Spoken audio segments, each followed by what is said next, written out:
हुआ था मेरा आज से 3 साल पहले। किसने किया था?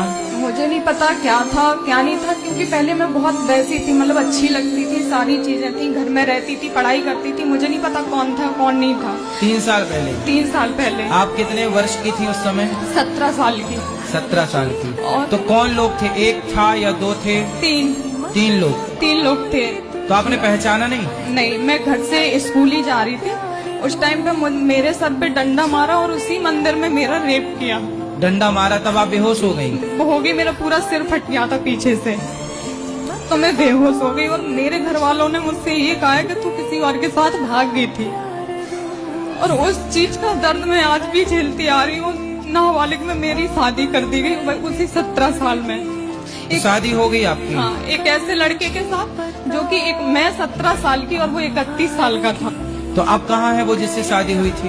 मुझे नहीं पता कहाँ है वो भी, उसको ये चीज पता चली। साल भर बहुत मारपीट, इतनी मारपीट के मुझे खाना भी 2 दिन की बासी दे। तो आपके पिता ने आपका सपोर्ट नहीं किया? नहीं किया, उनको लगता था कि मैं किसी के साथ भागी हूँ। आपने पुलिस कंप्लेंट नहीं की उन लड़कों की? नहीं की, क्योंकि जब मैं अपने घर वालों को मिली तो उन्होंने 6 महीना मुझे कमरे में बंद कर दिया। न खाना न पीना कुछ नहीं देते थे। 6 महीने में एक कमरे से निकली नहीं, मैं बिल्कुल पागल हो गई। तो जब आपका सिर फटा तो इलाज कराने हॉस्पिटल नहीं ले गए? नहीं ले गए, गांव में से एक डॉक्टर को पकड़ के उससे पट्टी करवा दी। तो आप कहाँ रह रही हो? वही बता रही हूँ आपको। फिर ऐसा हुआ कि मैं ग्वालियर आई। ग्वालियर आके मैंने ग्राफिक, एडिटिंग, सारी कैमरा चलाना, सारी चीजें सीखी खुद से।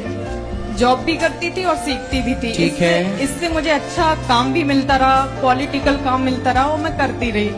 तो घर वालों को लगा कि मैं अब ठीक ठाक हो गई हूँ, तो मुझे बुलाने लगे। पहले कोई सपोर्ट नहीं कर रहा जब था। आप पैसा कमाने लगी तो बुलाने लगे? अभी दिवाली पे वो लोग परेशान थे, तो मेरे पास फोन आया कि बेटा पैसों की जरूरत है, कलर करवाना है, ये करवाना है। मैंने 60,000 रुपए उनको डाल दिए, बिना कुछ सोचे, बिना कुछ समझे। मैं खुद की हालत नहीं संभाल पा रही, तो कल मुझे घर से निकाल दिया उन लोगों ने। अच्छा। ये कहकर के मेरी बदनामी हो रही है। जब मैं पैसा देती थी तब घर पे बुलाते थे, तब बदनामी नहीं होती थी। माँ बाप बड़े स्वार्थी हैं भाई। देखो यही है बाप भलो न भैया, सबसे बड़ो रुपया।